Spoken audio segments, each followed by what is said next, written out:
Behold, the Snake Eyes G.I. Joe Origins movie classified figures. That's a mouthful, isn't it? So this is number 16, Snake Eyes. These figures were actually supposed to come out last year. The movie was supposed to come out last October. And they have moved the date up to July 23rd of this year, 2021. A lot of people give these figures a lot of shit. They don't like the way they look. I myself didn't really care for the photo shoots of these figures.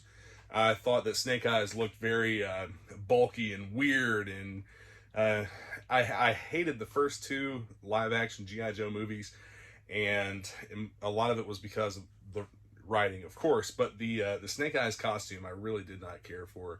It was very bulky. It was just a big rubber suit, and they really don't have to do that with Snake Eyes. Snake Eyes could be a lot more basic than a big rubber suit. But it seems that every one of these action movies, they want to put everybody in a big rubber suit and make them appear to be something. I really don't know what they're going for, but it just doesn't look good. So these figures got released in China before their release date here. I've actually got all 5 figures in assortment cases ordered for my business. But I have a friend in Hong Kong who found these and was kind enough to ship them to me. Thank you very much, Todd. I got Snake Eyes. I got the Baroness that everyone hates on pretty much the most.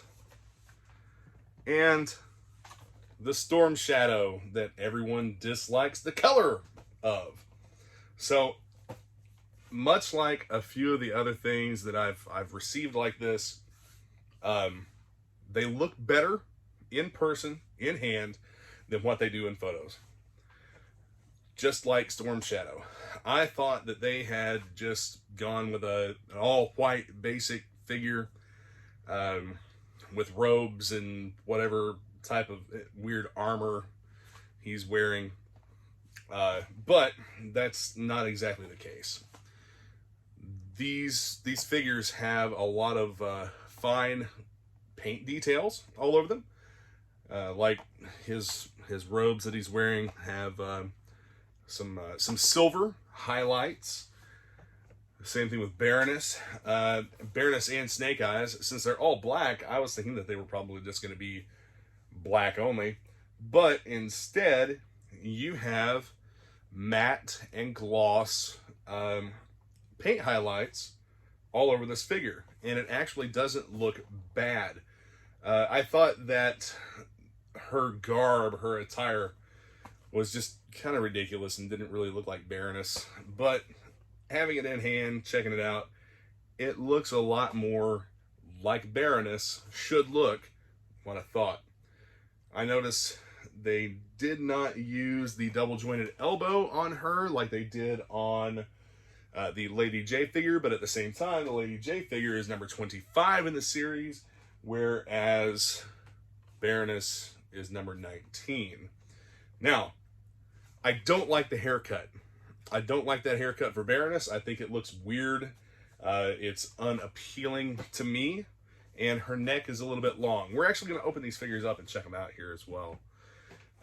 Snake Eyes, the Henry Golding head, absolutely fantastic. That is a killer likeness, and now I understand the reaction that he had looking at this figure of himself in the Hasbro live stream where they revealed these figures.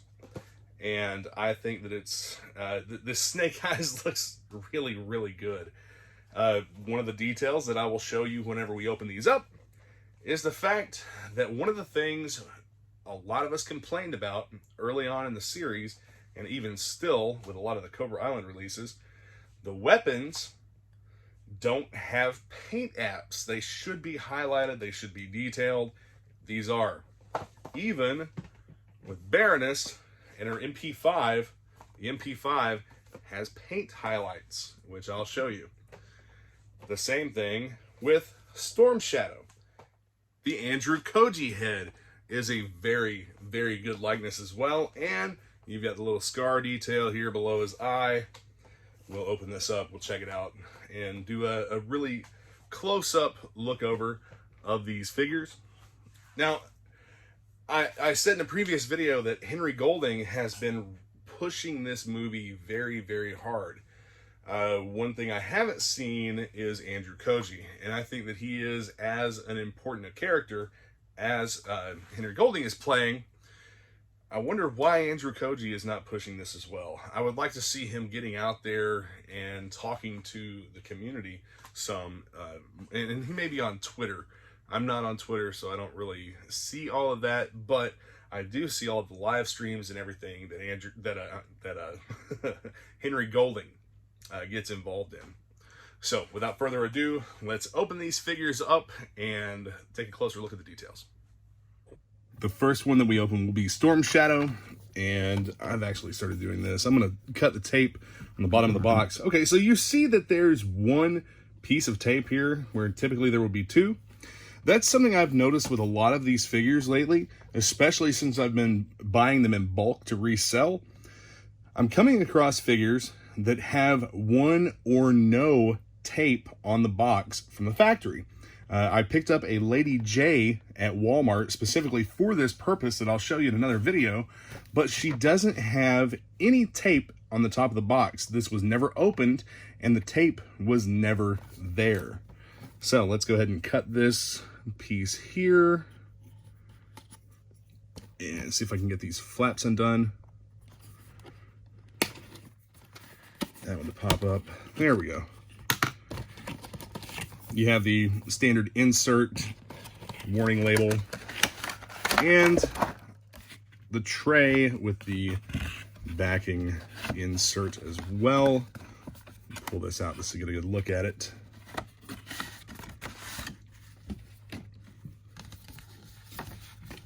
And it's all pretty basic for the background of the figure. Okay, after looking the figure over here, let's go over the joints. Joints are extremely tight on this figure, so I would suggest maybe heating these up a bit before you try articulating everything. He does have the butterfly joints in the shoulders and chest, and the arms do have the full range of articulation, including the bicep rotator. You have the articulated wrist, and you have the articulated thigh, the rotator in the thigh, but what you don't have is the calf rotator. I think they actually left that out on all of these figures. The feet are fully articulated as well as the rest of the figures are. This piece here, this little sash thing that's made to look like part of his coat, this would come off. I think if you took the figure apart, you would probably be able to remove that pretty easy. It's a soft, pliable plastic. But here you have the paint apps on the figure's back, and you also have these continuing onto the front, going down his sides. Then you have the paint apps for the fingertips and the face. Let's compare this face to the unmasked face. They do look very similar. I think they did a good job with that. The head is okay. I don't care tremendously for it. I think they could have done a little bit better with the mask, but it's not bad. Now, a lot of people that I've seen online say that the lower leg, the calf section, is the same as the Amazon exclusive Storm Shadow, but it is not. It is similar, but it is not the same, at least not the exact same. On the Amazon exclusive, you have 3 straps close together here across the front of the shin, and on the Origins figure, you have a strap here, here, and here. So these are different molds. They are not exactly the same, slightly different. Take a look at the accessories. Storm Shadow comes with 2 swords that are fully painted. I believe they're molded in the same color plastic as the figure, but you have the black, gold, and silver paint highlights. I like that a lot. I think that having detailed weapons with these figures, being a 6-inch scale, They should have done this all along, and they should do this with every single figure. The reason I say that is because you have figures like this Ultimate Storm Shadow. I think this is the Ultimate Storm Shadow. No, this the Rise of Cobra Storm Shadow. The Ultimate Storm Shadow was Retaliation. But the figure's accessories are painted. If they can do that with a 4-inch figure, they can surely do that with a 6-inch figure and add some detail. So he does come with a backpack accessory that allows for storage of the swords, and he comes with the head that we looked at a minute ago, the Andrew Koji unmasked head. So this head does look really good on there, but it is a very, very tight fit. You would need to heat this up to achieve the full articulation, turning of the head and whatnot. But I think I'll actually leave it like this in the box, as well as the Snake Eyes figure, just because I like the unmasked heads. I may display one with the head like this and one masked. So you see you have the backpack hole here, and it appears as though this is kind of form-fitted. So put it in like this. That actually snaps into place with a very positive lockup, and you can kind of turn it however you would want to there. It looks better like this, I think. And let's see how the swords go in here.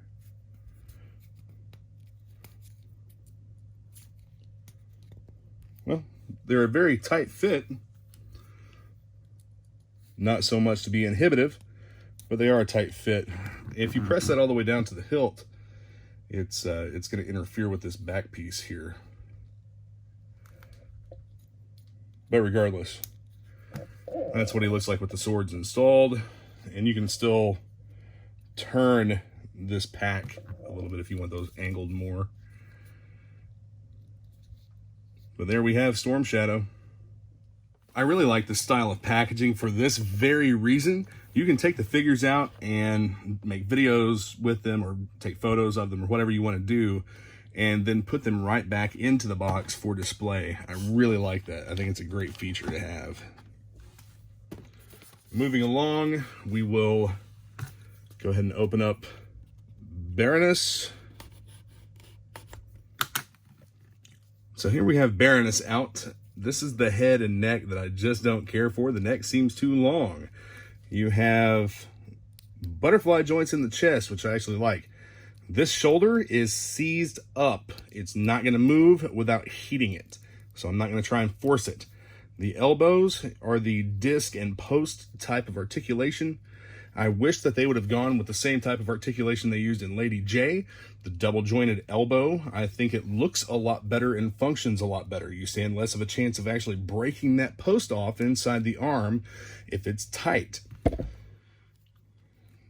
You don't. Okay, so on this figure, you do have a calf rotator. I didn't notice it inside the packaging, but she does have very slender legs, and you have the paint apps over the matte black or flat black for the uniform. Now, a couple of things I'm going to point out here.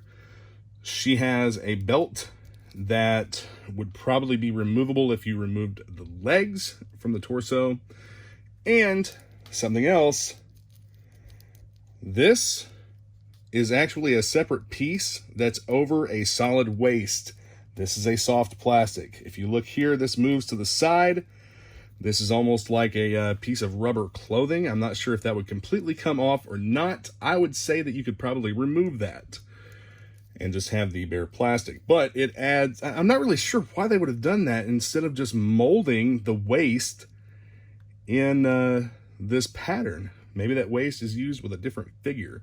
I'm honestly surprised we haven't seen more Marvel Legends pieces come up with the G.I. Joe figures, considering they're the same company, same scale and everything. You have the same type of articulation in the feet, the disc and post with the rotator. So you have that ankle articulation there. She does have the disc and post articulation in the wrists, and does not have a bicep rotator.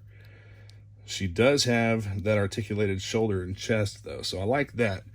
Overall, this figure is not one of my favorites.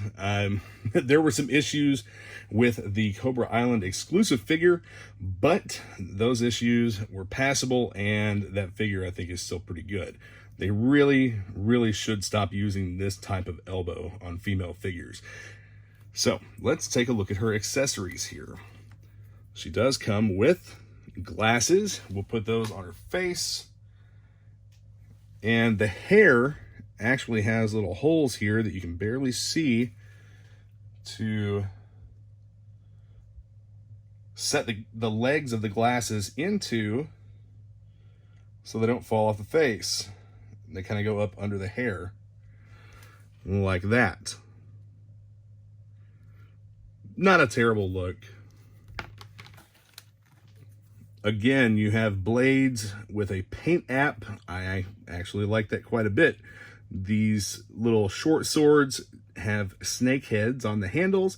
That's a nice little detail. You get 2 of those with this figure. You also get the MP5K. Now, the MP5K is actually really cool. I want one of these in real life. I've shot one, and they're a lot of fun. They're a very cool gun.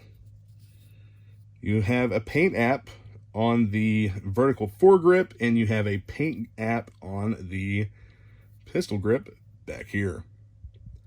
Very cool. I think that's an MP5K. It looks like an MP5K. Cool thing about this is you have a suppressor or a silencer that will actually stick right into the barrel and attach to it. That's a neat feature. Let's talk about that for a second. The suppressor has a post that sticks into the barrel of the gun. Now, what else has a post that sticks into the barrel of the gun? Blast accessories. There is a possibility, I have not checked this for sure, but there's a possibility, since Hasbro is now making figures with firearms that will accept blast accessories, these will take the Marvel Legends blast accessories, or at least they should. Marvel Legends, same company, made by Hasbro. They include blast accessories with a lot of their figures. I'm betting that those blast accessories would fit right in there perfect, same size. One more thing that I'd like to cover with this figure here, she comes with 2 sheaths on her back for these knives to fit into, if these blades, short swords, whatever you want to call them. If I can make them fit, they're pretty tight. There we go. That's kind of weird that it goes all the way down like that. I don't care for that.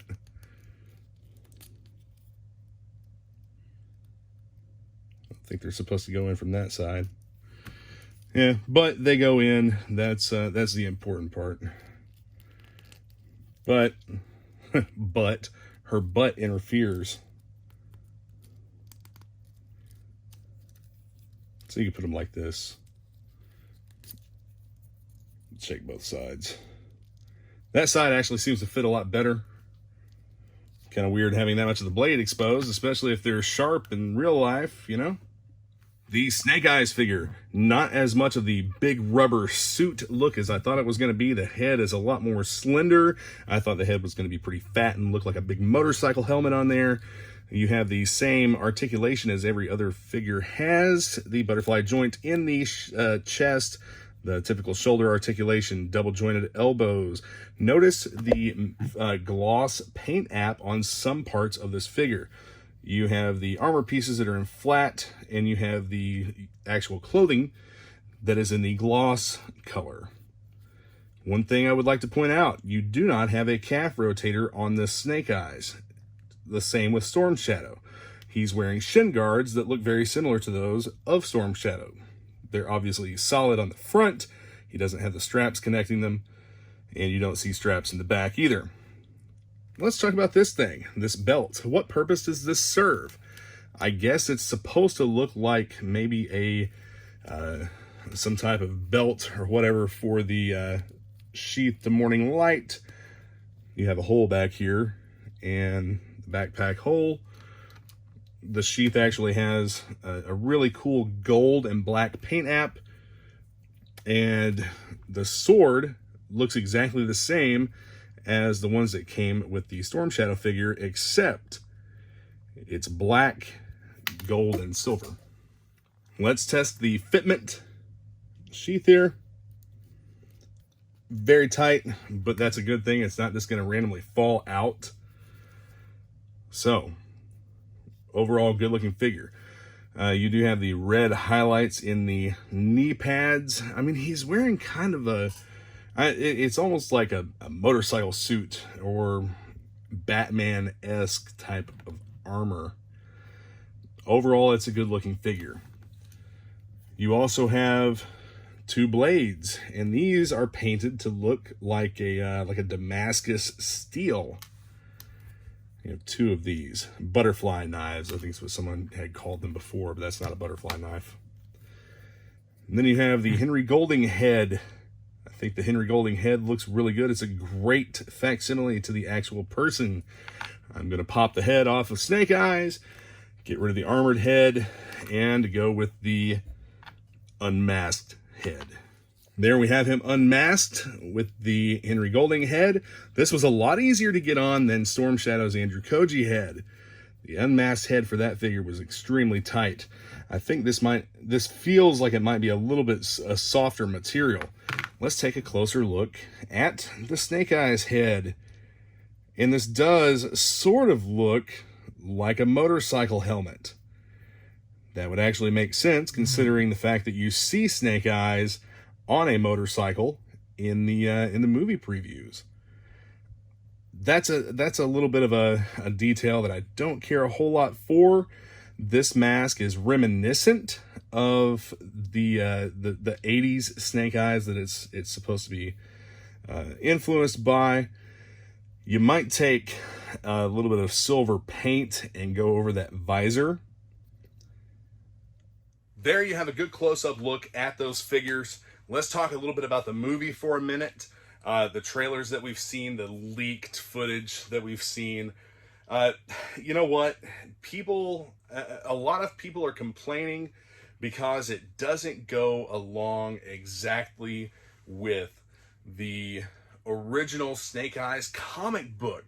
Everyone is basing this off the comic book, and then you have other people like me, for instance. The only thing that I've got to go off of from my childhood, I've read all the comics, but from my childhood, it was the cartoon for me. This is not the Snake Eyes from the cartoon. It's not the Snake Eyes from the comic book. It is a new and updated version of Snake Eyes. People want to talk about, well, Snake Eyes was a blonde-haired, blue-eyed white guy, blah, blah, blah, blah, blah. Look, it's not that important. It's really not. As long as we get a good story, that's really all that matters. You take into consideration that Larry Hama is now talking about how he wishes he would have made Snake Eyes an Asian character back when he created him. Well, I mean, there was nothing stopping him. Throughout the Marvel Universe, there were plenty of non-white prominent heroes and characters. There's no reason why he couldn't have made Snake Eyes Asian if he wanted to back then. Obviously, he made him a white guy. But, you know, that's whatever reason he had back then was back then. It's not now. So I take the race swapping for the sake of race swapping to be very pointless in movies. If it fits the character better, by all means, do it. You know, people talk about this not going along with the comic book. He's a Vietnam vet that was hurt in a helicopter accident, whatever. You know, if we hated on every movie that didn't exactly match up with source material, then nobody would like the MCU. And everybody loves the Marvel Cinematic Universe. At least most people do. I'm sure that there's some outliers out there that hate what they've done with it. But it would be impossible to make a series of movies last as long as this series of movies has, have them go exactly along with the comic book. It would take forever. There's no way they could do that. And, you know, those movies have been coming out since 2008. I have seen every single one of them in theater since the first Iron Man movie came out. I will see this in theater. I saw the first two G.I. Joe movies in theater. Yes, I was greatly disappointed. I hope that I'm not disappointed with the Snake Eyes movie. I hope that this is a reboot for the G.I. Joe franchise and that it really doesn't connect to the first two movies at all. As long as I get a good story, that's really all that I care about. You want to talk about comic book canon? Which G.I. Joe comic book canon do you want this to be? Do you want it to be the original Marvel comic series? Do you want IDW? Do you want Devil's Due? Which canon exactly do you want? I see a lot of people that want the original Marvel version of this. Personally, I like the IDW series a lot better than the Marvel series. I just think that it's all around better. Be sure to hit that subscribe button and the notification bell. Check out the description for this video. You'll see a link to where you can purchase Action Media Reviews merchandise. T-shirts, hoodies, sweaters, long sleeve shirts. There's all kinds of stuff on there, stickers, decals, and whatnot. There's also links to Facebook groups that you can join. Most of these Facebook groups that I have in the description are Facebook groups that I either help admin or that I admin. Feel free to join. Hit me up in any of those groups. Let me know what you think of these figures. A lot of people think they're trash. Personally, I like the Snake Eyes and I like the Storm Shadow. The Baroness figure is lacking. It's not my favorite by a long shot, but it's part of the set, so I'm obviously going to keep it. All right, guys, till then, make sure you go see that video, or that movie, July 23rd, Snake Eyes, G.I. Joe Origins. Yo, Joe!